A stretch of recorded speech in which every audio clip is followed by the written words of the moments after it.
Shalom, meus queridos, amados irmãos e irmãs. Mais uma vez nós estamos aqui neste Shabat e eu desejo para você um dia maravilhoso na presença do Senhor.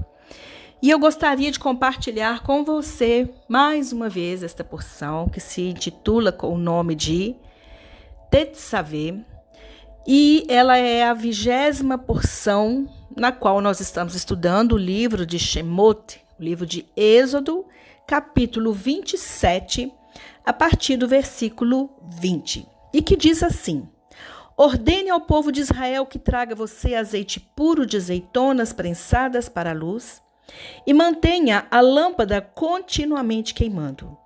Aarão e seus filhos devem colocá-la na tenda do encontro, do lado de fora da cortina diante do testemunho, e mantê-la acesa desde a tarde até a manhã perante Adonai.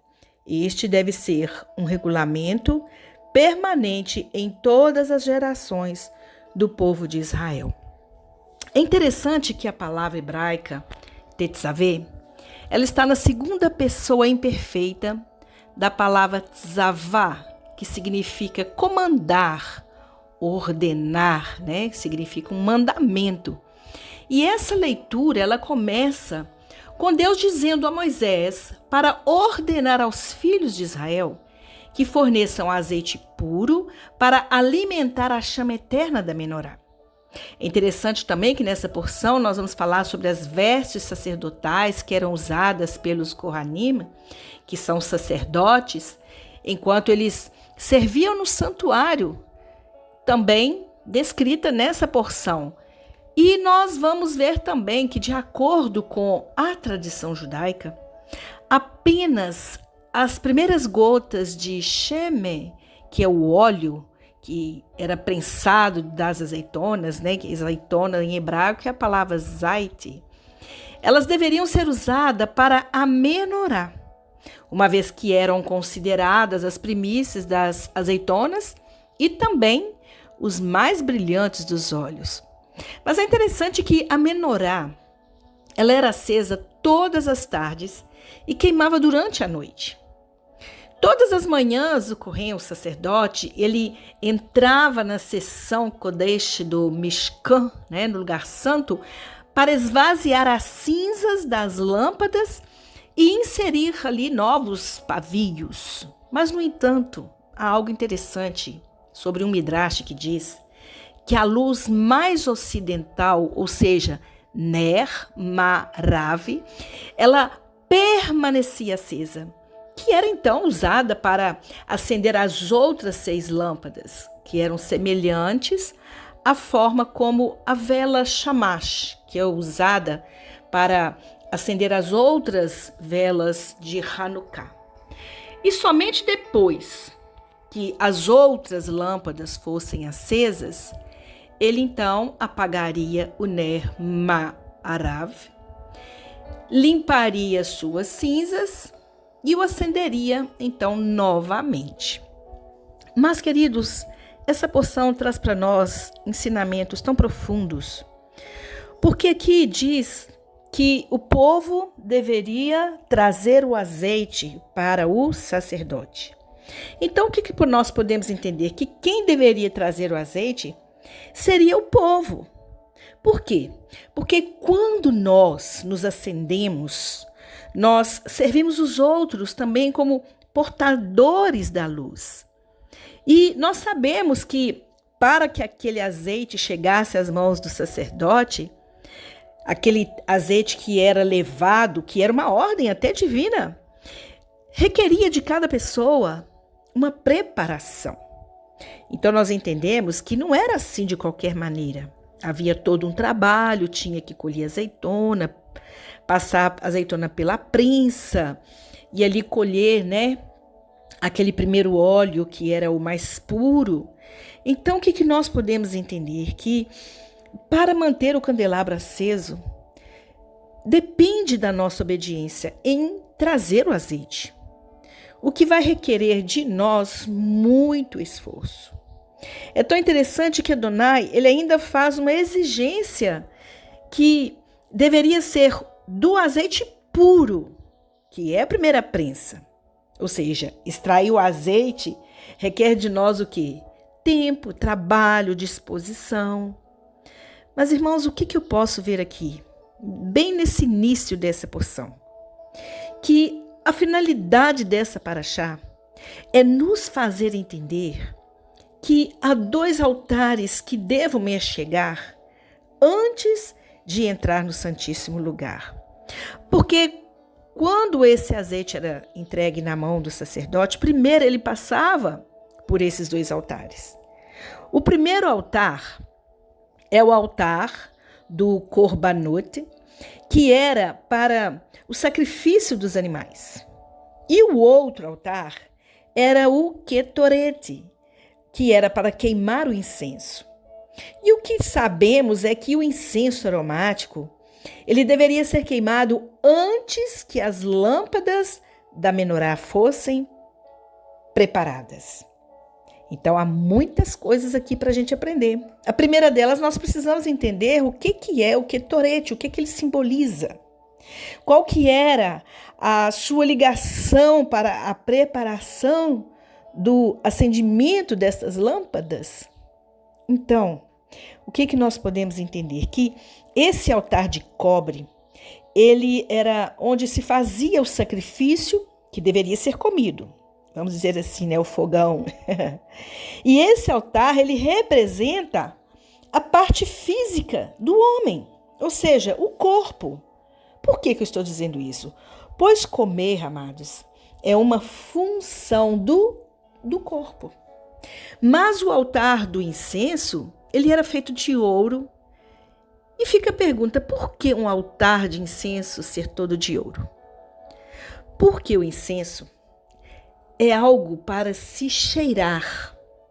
Então, ele representa a alma, pois é a alma que tem prazer de uma fragrância, do aroma, do perfume, sabe? Tem que exalar de nós o melhor perfume. Então, esse altar de incenso era para mostrar que aquele sacerdote que entrava ali, ele trazia um bom perfume na presença do Senhor. Como a própria palavra diz que Yeshua, ele é o bom perfume de Deus. Mas existe uma coisa interessante nessa palavra, Ketoret. Aqui nós vamos encontrar um acrônimo. O acrônimo, nós pegamos uma palavra e cada letra dessa palavra, ela tem um significado, uma frase, vamos dizer assim. E aqui nós encontramos, na primeira letra de Ketoret, a letra Kuf. Essa letra, ela alude à santidade. Por quê? Porque é a letra da palavra Kadosh. Mas nós encontramos a letra Tet, que alude a Tará. O que é a Tará? É a pureza, né? É estarmos em um estado de santidade com pureza. Porque tem muita gente que às vezes busca por essa santidade, mas não toma banho, não se cuida, não é verdade? Então é necessário também estar separado, com um corpo limpo diante do Senhor, porque o sacerdote, ele se banhava antes de entrar na presença do Senhor.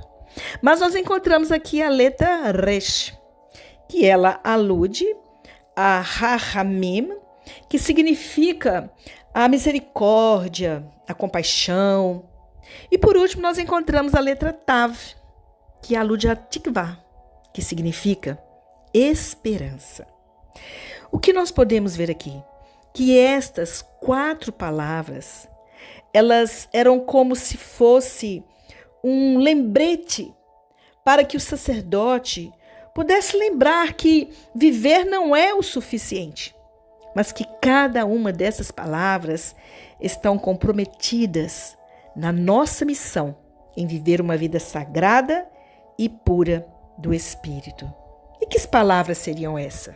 Santidade. Santidade fala de um estilo de vida, uma vida separada, uma vida que busca pelas coisas do eterno.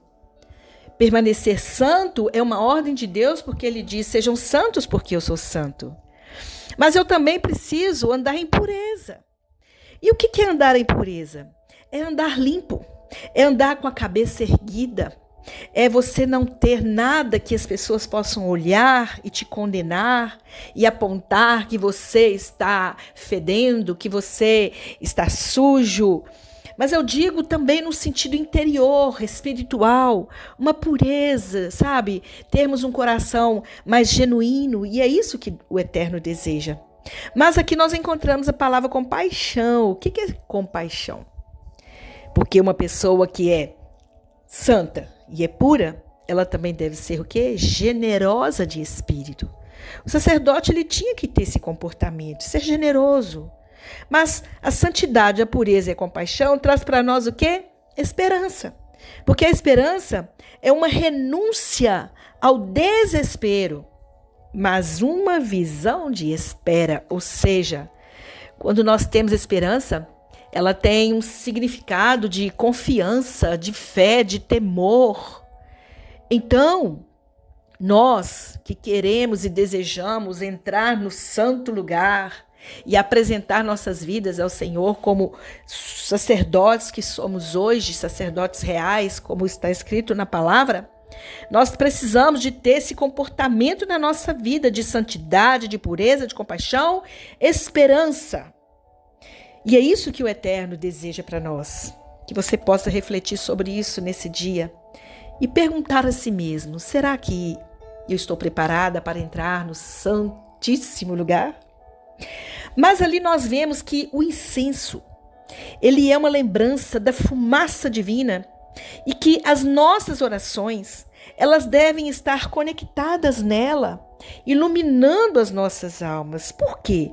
Porque o incenso é como se fosse unir o corpo e a alma ao serviço do Eterno. É aquilo que nós elevamos ao Eterno, é aquilo que sai de dentro de nós. As nossas palavras, esse incenso representa as nossas lágrimas diante do Senhor, o nosso clamor, quando nós estamos diante dele. E é tão maravilhoso saber que nós podemos confiar nesse Deus tão maravilhoso. Mas aqui no capítulo 28, versículo 1 ao 8, lá diz o seguinte: chame seu irmão Aharon e seus filhos dentre o povo de Israel para que eles me sirvam como Kohanim. Ele está falando aqui para separar os sacerdotes. Aharon e seus filhos Nadav, Aviú e Eleazar e Itamar, faça para seu irmão Aharon roupas separadas para servir a Deus, que expressem dignidade e esplendor.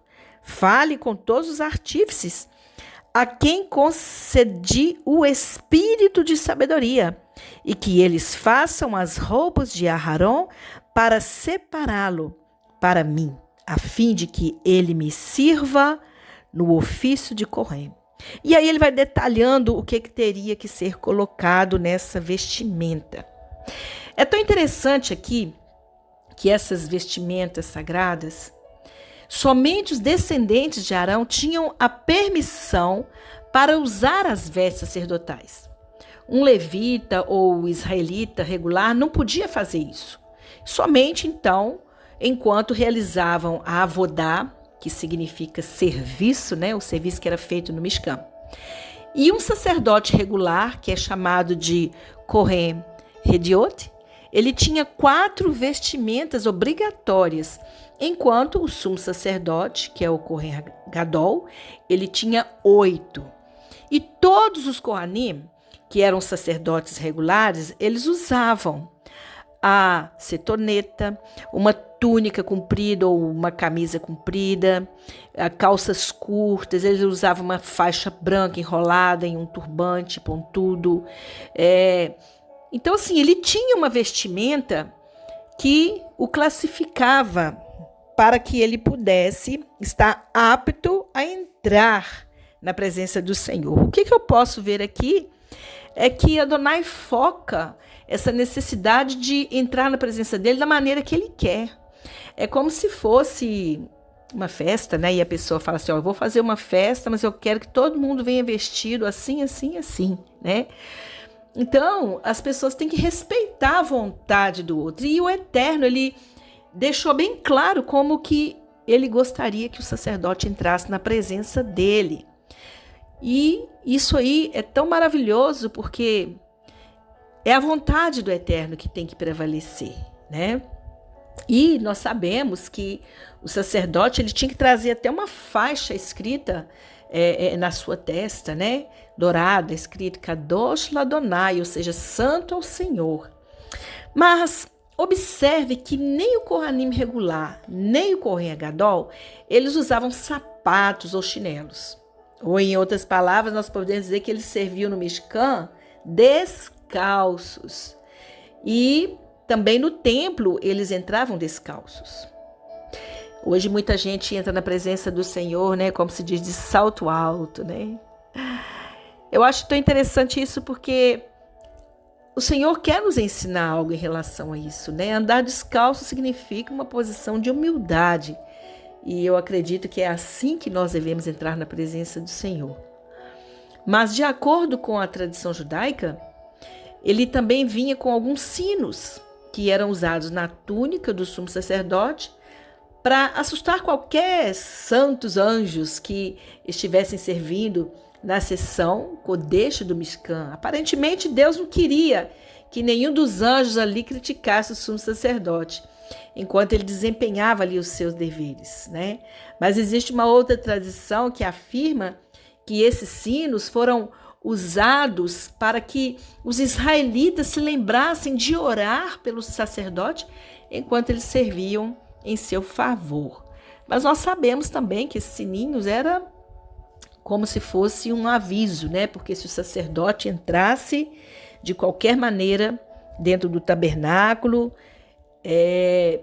ele morreria ali dentro, né? Então ele era amarrado por uma corda e aqueles sininhos ali mostrava que ele estava trabalhando, né? Os sininhos tocavam nas vestimentas e quando ele andava para lá, andava para cá. Então significa, queridos, que um crente que trabalha para o Senhor, ele faz barulho. As pessoas estão ouvindo, as pessoas estão vendo, as pessoas estão observando que a pessoa está viva na presença do Senhor. Mas infelizmente há muitas pessoas hoje que estão paradas, desanimadas, né? Os sininhos de suas roupas já não se mexem mais porque elas estão mais preocupadas com o trabalho, com os estudos. Não que isso não seja importante, mas nós temos que priorizar o Senhor.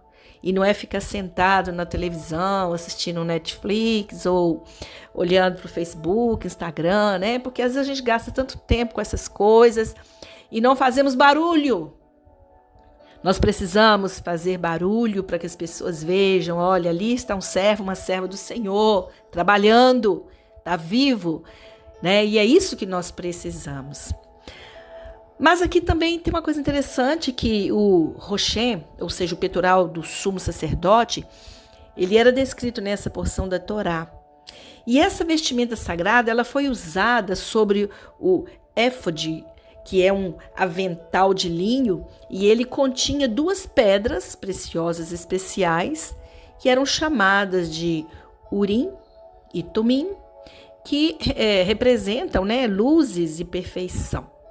Então essas pedras elas foram usadas para discernir a vontade de Deus em alguns casos. E nós vamos ver em alguns textos da Bíblia, né, que fala sobre o uso desse Urim e Tumim. E alguns até afirmam que a Shekhinah, ou seja, a Shekinah, ela faria com que o Urim e o Tumim acendessem e brilhassem sobre o Avnei Roshem, que as 12 pedras preciosas, né, que era colocada nesse Roshem, que é o peitoral, que representava então as 12 tribos de Israel. E como em cada pedra estava inscrito o nome de uma tribo de Israel, as letras, então, elas eram iluminadas no Roshem e revelavam uma resposta a uma pergunta feita pelo sacerdote, né? Mas, queridos, há tanta coisa aqui que nós podemos relatar sobre essas questões dessas vestimentas, porque nós podemos ver que Adonai, ele foca a separação dos Kohanim, que executariam esses rituais em nome do povo.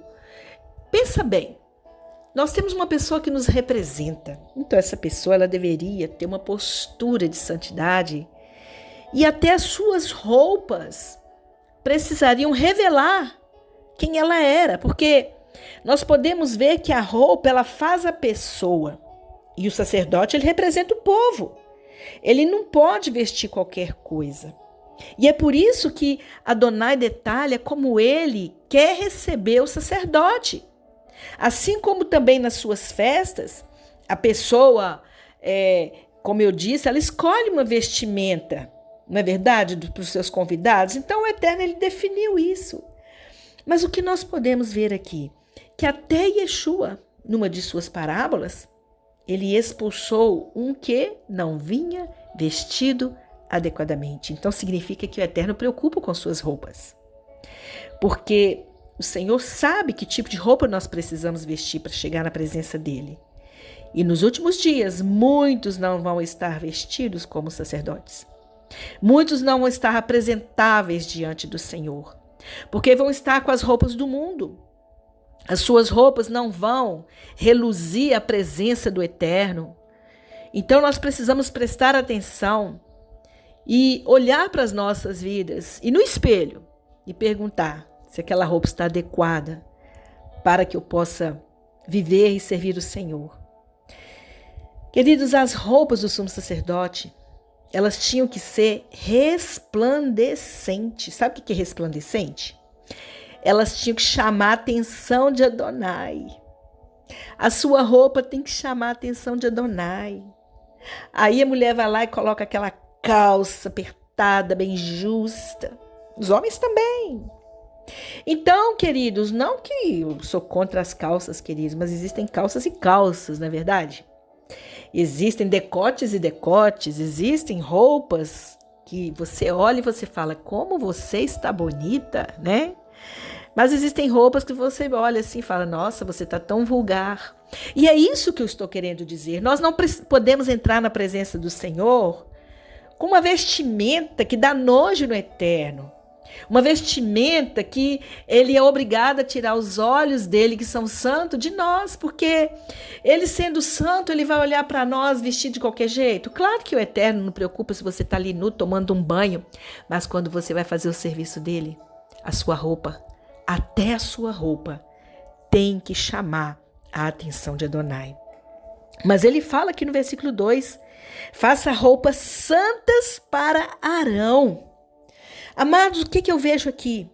Que se Adonai exigiu que a construção do Mishkan deveria ser todo consagrado, iluminado, Aron Kodesh, o Ner Tamid, que é a luz eterna, Adonai, queridos, considerou todos os objetos como sagrados, separados para ele. Assim também Arão e seus filhos deveriam entrar em santidade. E aqui está nos ensinando que a santidade começa pela roupa. Qual tem sido as suas vestimentas? Que tipo de roupa eu e você estamos vestidos? Será que está chamando a atenção do Eterno ou a atenção do diabo? Porque o sacerdote ele trazia nas suas roupas, assim de uma forma simbólica, a responsabilidade de servir em nome do povo. As suas vestes também eram símbolos de adoração. Por isso que Adonai enfatizou na roupagem sacerdotal, para nos ensinar a importância de trazer honra e esplendor a Deus e a quem mais? Aos seus mandamentos. Queridos, essa roupa foi elaborada descrevendo que a Torá se importa com as vestimentas do sacerdote, para nos lembrar que a roupa tem o poder de mudar como nos sentimos. Pensa bem, sabe aquele dia que você não está bem e ali está querendo ficar só de pijama o dia inteiro? Aí de repente alguém vem e fala, não, vamos animar, tomar um banho, vestir uma nova roupa, e você veste uma roupa linda, bonita, se arruma. O seu ânimo, ele não fica melhor? Quando você olha no espelho e vê seu cabelo arrumado, quando você vê que seu corpo está cheiroso. Amados, Isso também é maravilhoso, porque essa roupa que o Eterno pede é para a gente lembrar que nós precisamos mudar de sentimentos, nós precisamos mudar de atitudes, porque quando nós colocamos uma roupa de santidade, a nossa mente tem que ser transformada. Eu não posso estar vestido como uma rainha e me sentir como uma escrava. Não posso. Eu tenho que sentir que a roupa está refletindo o meu interior, e é isso que o Eterno estava dizendo aqui nessa porção para Moisés. Porque a roupa que vestimos, ela faz muita diferença, pois ela pode até impressionar as pessoas como boas ou uma má impressão, não é verdade? Porém, amados, o caráter de uma pessoa está resumido muitas vezes em como ela está vestida. Mas tem um detalhe que eu acho até interessante, porque quando nós colocamos, por exemplo, um uniforme nas pessoas, nós minimizamos as diferenças.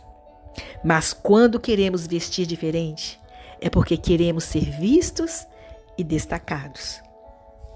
Nós podemos ver que lá no quartel-general, né, os militares, eles usam uma mesma roupa. Então, não há diferença. Todo mundo está vestido igual. Está uniformizado. Então, ele não vai fazer a diferença. Mas quando nós queremos vestir diferente, é porque nós queremos ser vistos e destacados. E é isso que o Senhor quer. Seja diferente. Sabe, nós não temos que vestir a mesma roupa do mundo, ser igual ao mundo, ser qualificado como o mundo. Sabe, quando nós olhamos para a Torá, nós podemos ver um Deus que nos veste com roupas de santidade, pois Ele não quer que nós sejamos diferentes diante dEle. Entende? Nós temos que estar com a mesma vestimenta que ele, porque se a gente chega lá vestido de qualquer jeito, ou seja, aqui há dois pensamentos. Quando nós vestimos uma roupa diferente para o mundo, não é verdade? Nós estamos nos igualando ao Eterno, uma vestimenta santa, porque somos parte de um reino, estamos a serviço desse reino e estamos vestido adequadamente. E aí, quando eu chego diante do Eterno, eu não vou entrar num choque. Sabe quando você vai numa festa, que você foi convidado aí nessa festa e todo mundo tinha que vestir a mesma roupa e você chega lá vestido diferente? O que vai acontecer? Todo mundo vai ficar olhando para você com deboche. Não é verdade? Mas aqui, quando nós entramos na presença do Eterno, nós temos que estar vestido adequado à pessoa dele. Mas ao mesmo tempo, nós temos que vestir uma roupa que faz a diferença no mundo, onde o mundo tem um uniforme, o uniforme do pecado. E essa roupa nós não podemos vestir. Entende, irmãos? Nós temos que fazer essa diferença. Ou seja, é o Eterno que celebra, é Ele que dá a festa.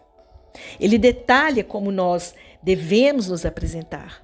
Mas muitas vezes Ele deve fechar os olhos, porque muitos têm entrado diante dele despidos, em nudez.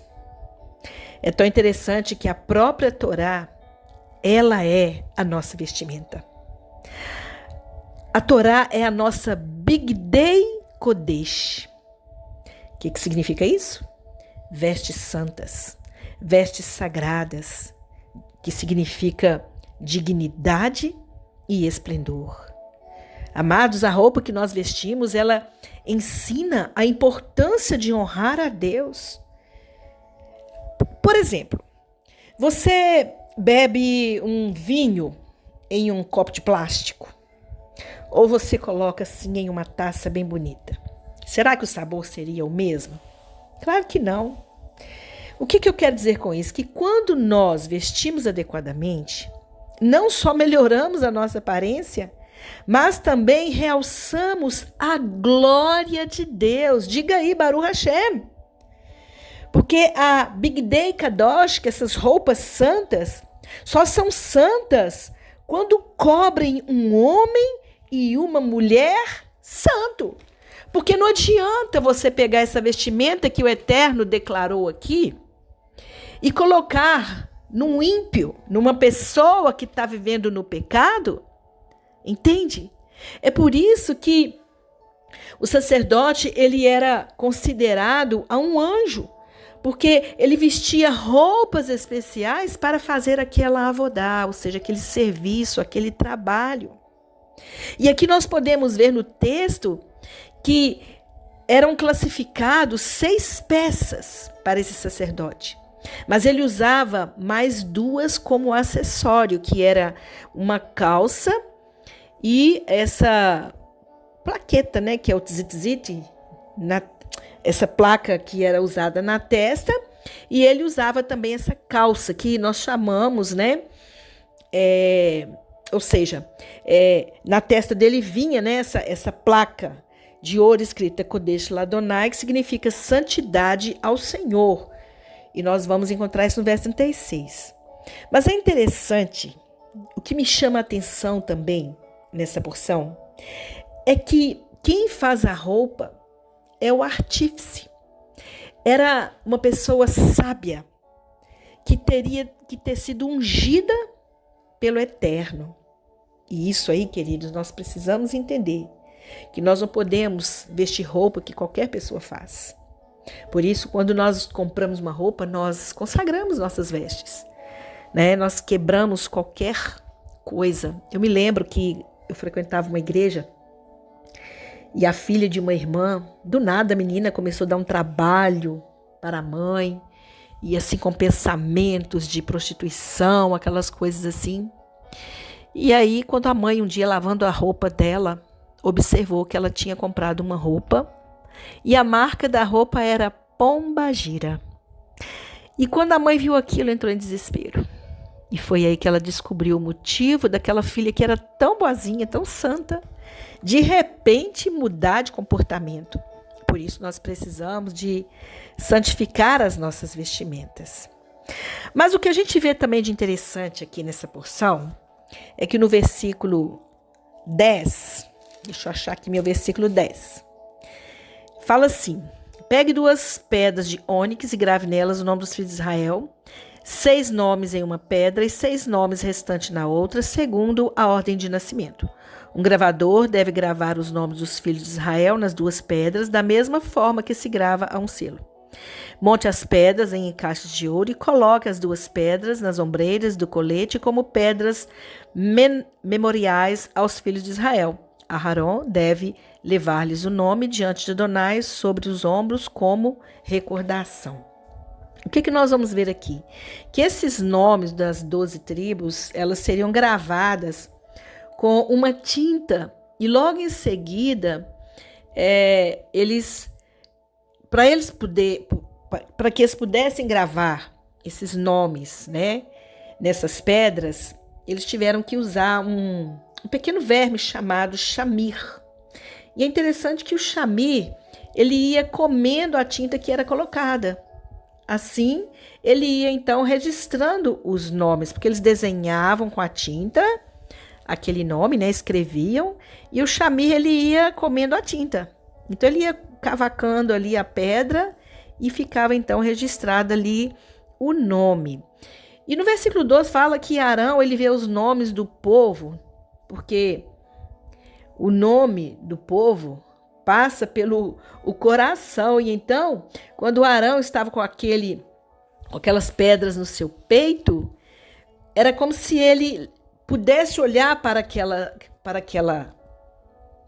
colete, né? Ele via aqueles nomes naquelas pedras.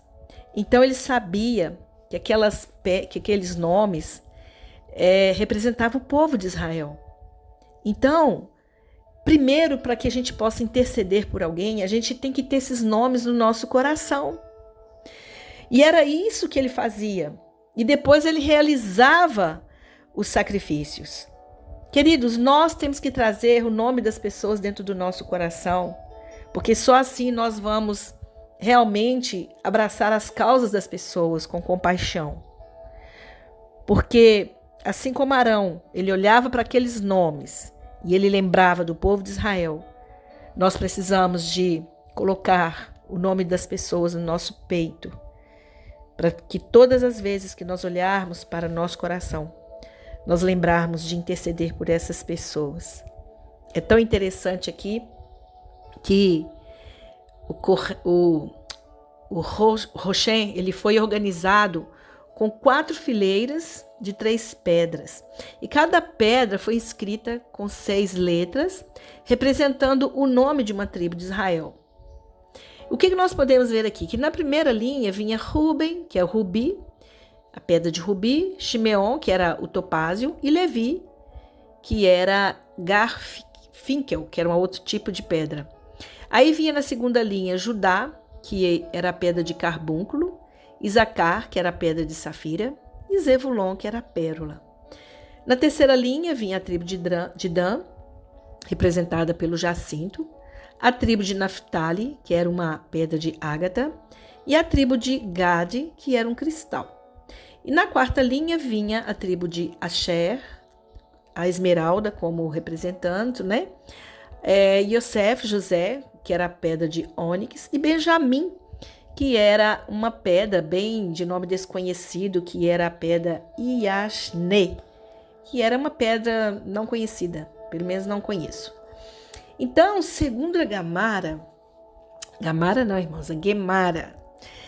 o Shami, ele era um verme milagroso, tão pequeno quanto um grão de cevada, que era usado para gravar então os nomes das 12 tribos. Mas é interessante, amados, que os crentes no Mashiach e Yeshua, eles também são designados para ser um reino de sacerdotes. E tem acesso direto a quem? Ao Ruach HaKodesh, ao Espírito Santo, para discernir a vontade de Deus. E nós fazemos isso por meio da fé, pedindo sabedoria ao Senhor e confiando em sua luz, perfeição, para nos guiar em toda a verdade. Mas o que nós vimos aqui é que Arão, que trazia esses nomes no seu peito, ele representava a pessoa do Messias.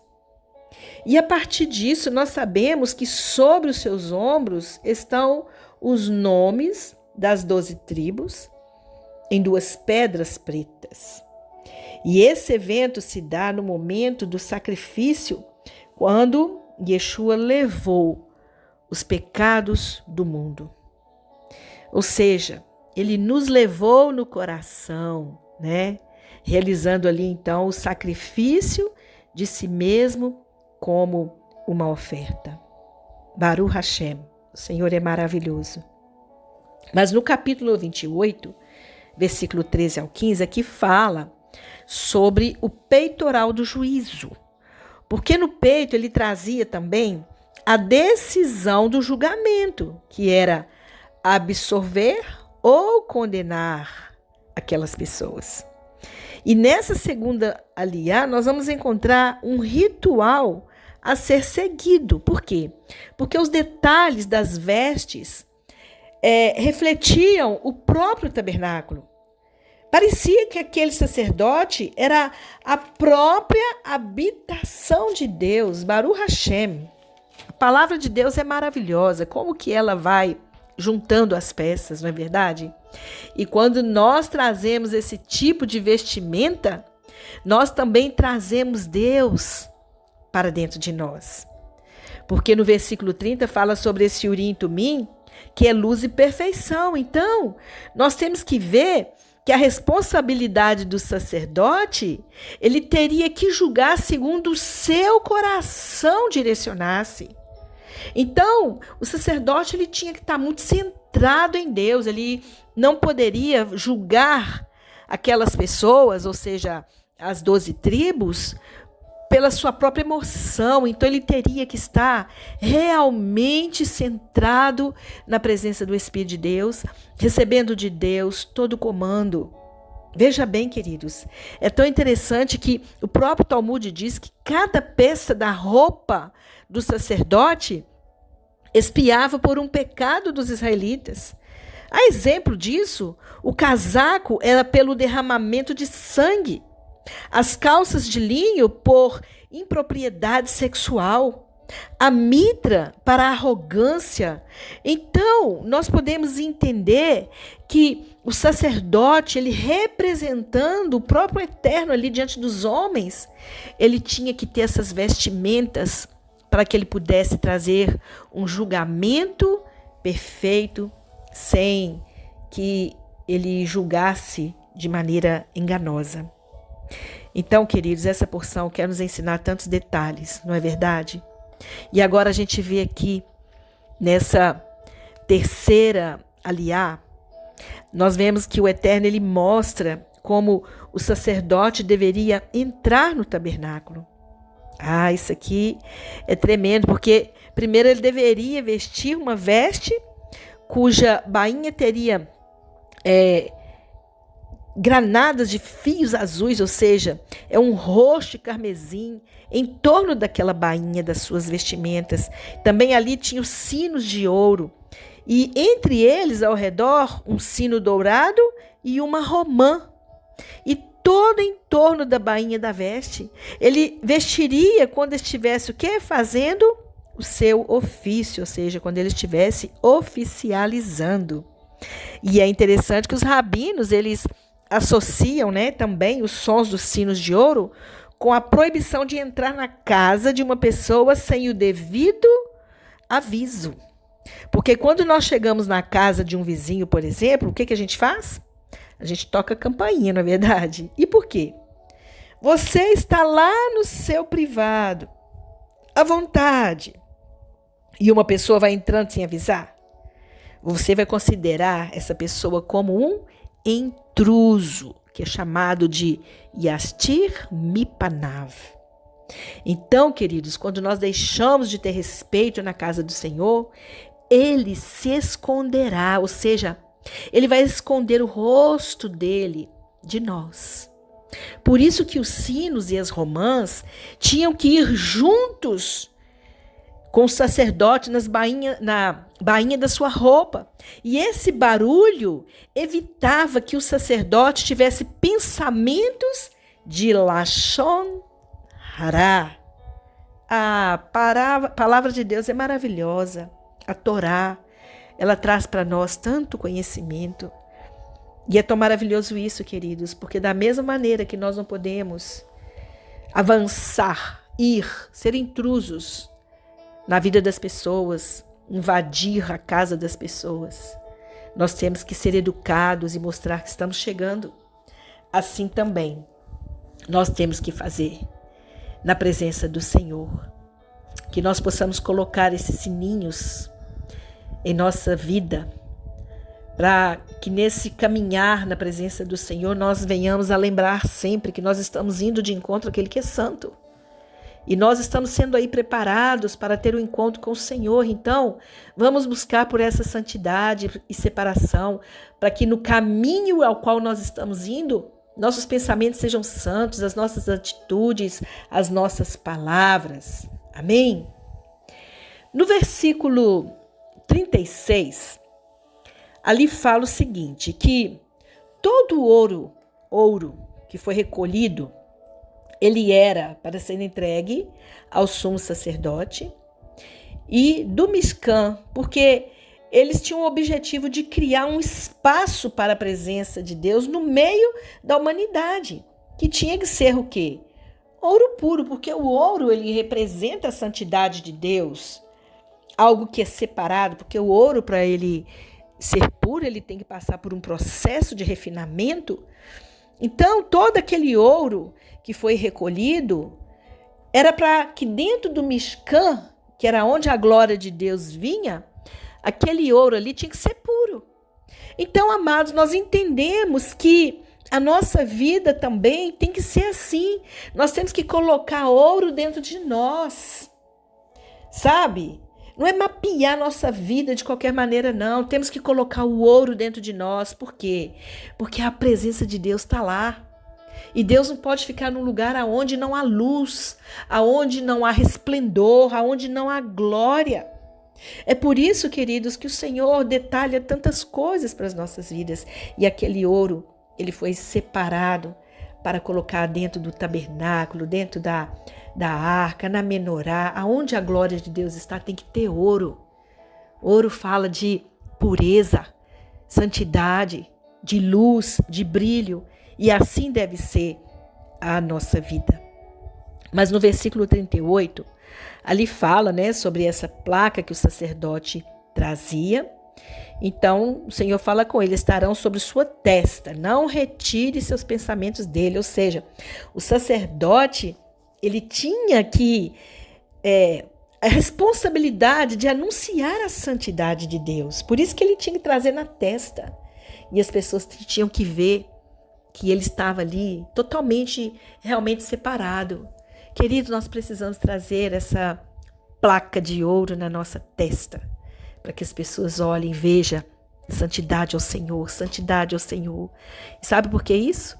Porque nós somos espelho para as pessoas. Quando elas olharem para nós, elas têm que ver a glória de Deus refletida também em nossas vidas. Mas o que nós podemos ver aqui, que eu acho até interessante? Que o Mishkan, ele foi todo feito de materiais reciclados. Os israelitas doaram os materiais como parte de uma retificação e elevação espiritual da riqueza que eles trouxeram, né? Eles retiraram lá no Egito. O que eu posso entender com isso? Que nós somos este material que foi reciclado nas mãos do Eterno. E o que nós podemos entender? Que foi o próprio Yeshua que veio para retificar, purificando nossas vidas, para nós sermos usados no reino de Deus. Amém?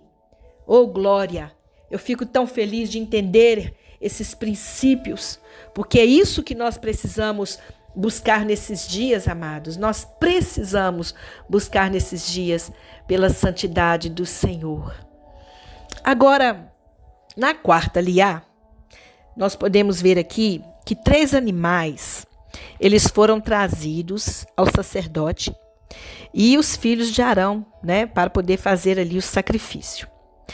E que animais eram esses? Era um novilho, 2 carneiros sem defeito, junto com pães asmos, bolos e bolachas sem fermento, espalhados com óleo.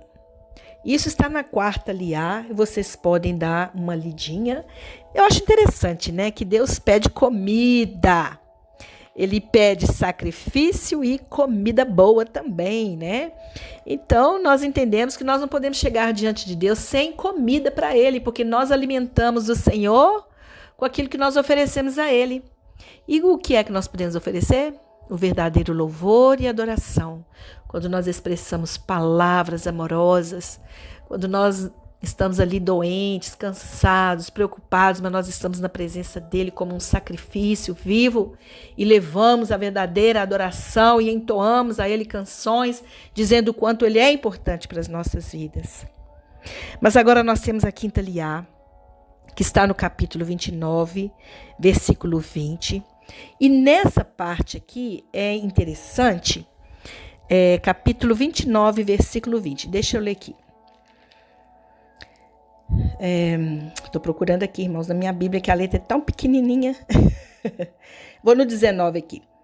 Pegue o outro carneiro. Aarão e seus filhos devem pôr-lhes as mãos, e você deve matar o carneiro, pegar um pouco de seu sangue e aplicá-lo ao lóbulo da orelha direita de Aarão e ao lóbulo da orelha direita de todos os seus filhos, aos polegares da mão e do pé direito. Pegue o resto do sangue e borrife-o em todos os lados do altar. Depois disso, pegue um pouco do sangue que está sobre o altar e um pouco do óleo da unção e faça aspersão sobre Aarão. Olha que coisa interessante. Parte desse sangue, desse segundo carneiro, ele era posto sobre a ponta da orelha direita, o polegar da mão direita e o dedo grande do pé direito de Aarão e de seus filhos. E o resto era lançado, né, sobre o altar. Mas o que a gente pode entender aqui? Por que o Senhor pediu que ungisse com esse sangue do sacrifício, né, essas partes do corpo? A orelha aqui, nós podemos entender que era para o sacerdote ouvir melhor o Senhor, né? Tanto Arão quanto seus filhos, eles deveriam estar, ó, orelha direita. Quando a gente está querendo ouvir uma pessoa que você não está ouvindo direito, como é que você faz? Você puxa a orelha direita para frente, não é assim? Então é isso que o Senhor está dizendo, que Arão precisava ungir a orelha para que ele pudesse ouvir bem. Mas fala do dedo polegar da mão direita, né? E o dedo grande do pé direito de Arão. Então aqui está falando sobre a mão, que fala sobre obras, né? Que eles deveriam estar o apontamento, apontando para as obras corretas. E o pé significa o caminho que eles iriam trilhar, né? É como diz aquele ditado assim, fulano hoje acordou com o pé esquerdo, né? Como se, acordou mal. Mas nós temos que andar com o pé direito, porque o pé direito, ele simboliza que eu estou indo a caminho, eu estou num processo de caminhada. E era isso que o Senhor estava dizendo para Arão e seus filhos.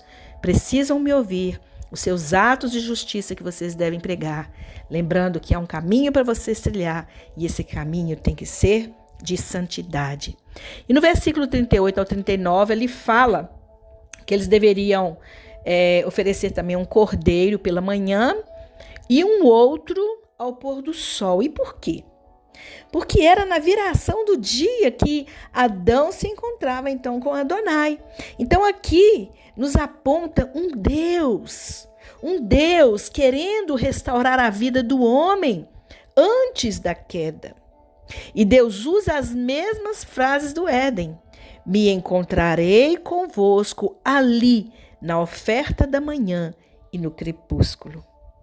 Então, ao construir o tabernáculo, Adonai queria trazer a glória dele de volta ao homem, aquele momento, aquele mover que Adão tinha com o eterno ali na viração do dia, quando ele se apresentava diante do Senhor.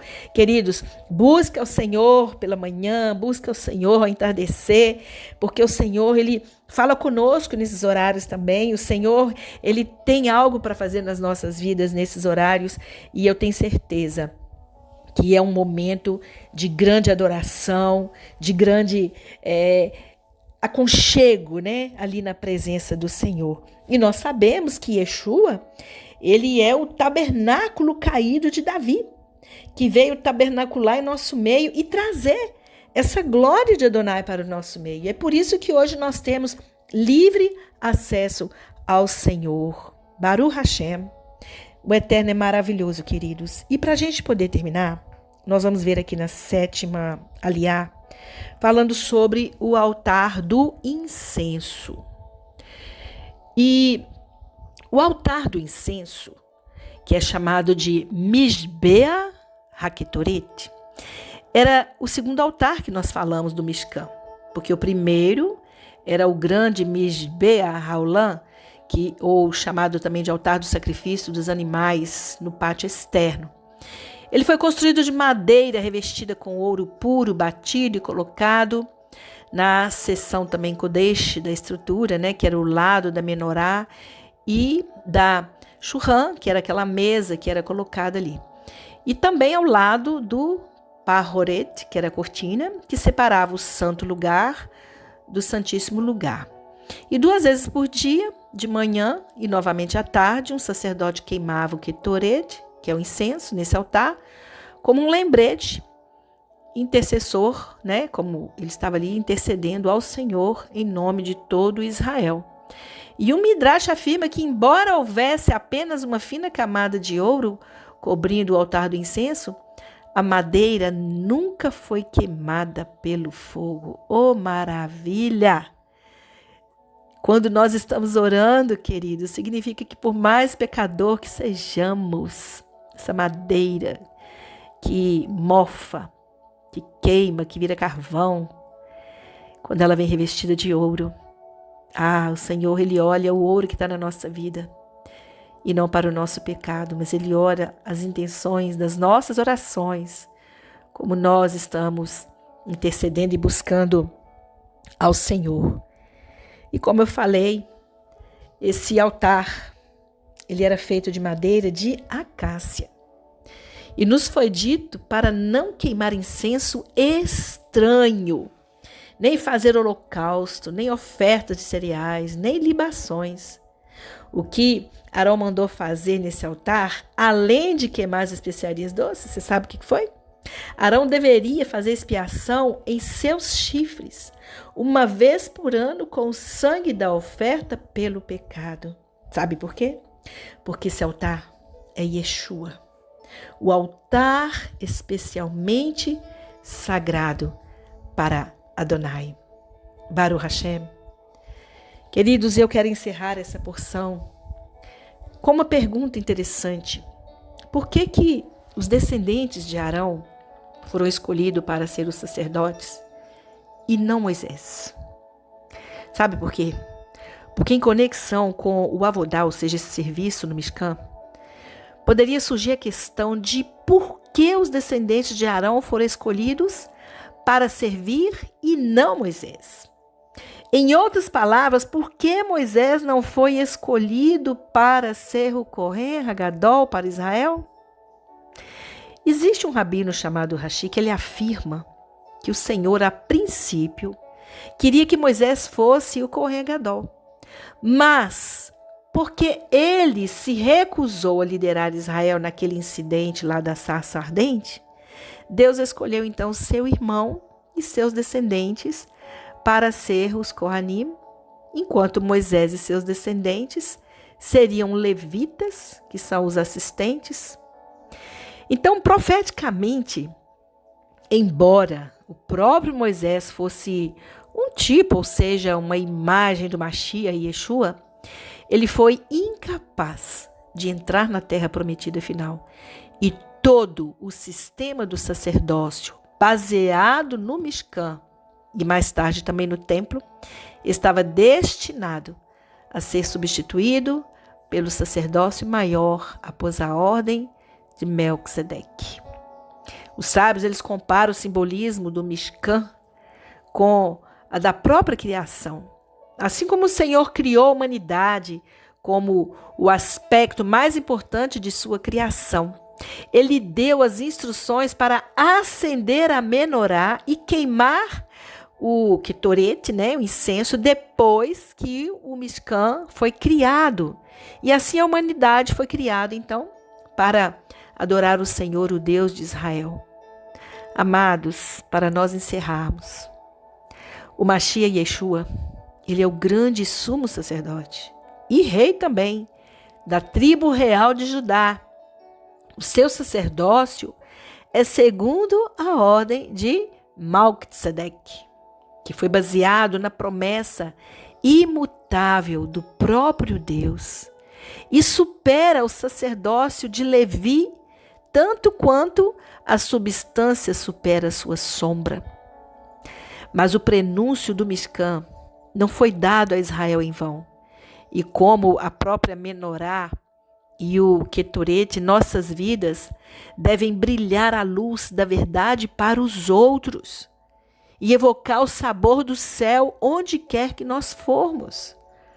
Observe que o primeiro verso da Torá inclui a frase Vekhu elekra shemen zait.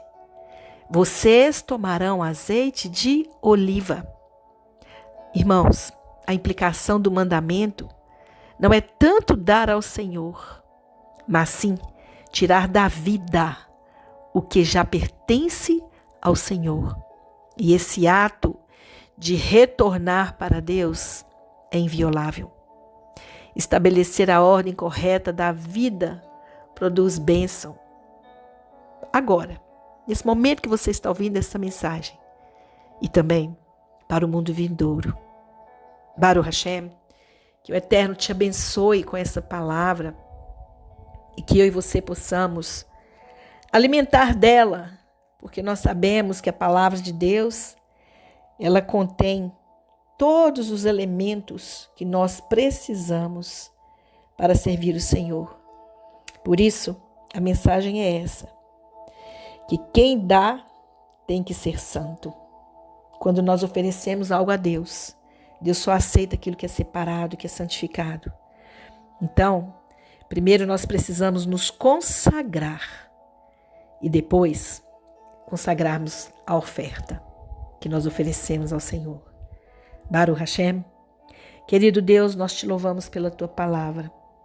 Obrigada, Pai, porque nela contém toda a resposta para a nossa vida e nós nos alegramos no Senhor. Obrigada, Pai, porque o Senhor é um Deus maravilhoso e que tem separado nossas vidas para servir a Ti.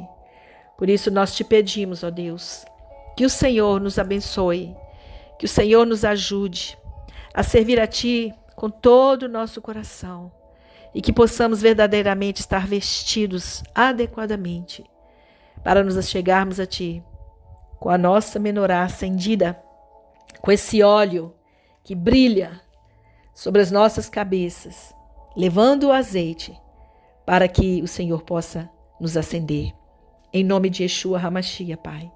É isso que nós precisamos, de levar o azeite para que o Senhor possa nos acender. Que esse azeite esteja constante em nossa vida, transbordando. E nós sabemos que esse azeite é a própria presença do Ruach HaKodesh. Porque Ele é esse azeite que o Senhor deseja, que é a própria presença do Senhor em nós. Por isso nós te pedimos a tua bênção. Nós te louvamos e nós te agradecemos por tudo. Em nome de Yeshua HaMashiach. Amém.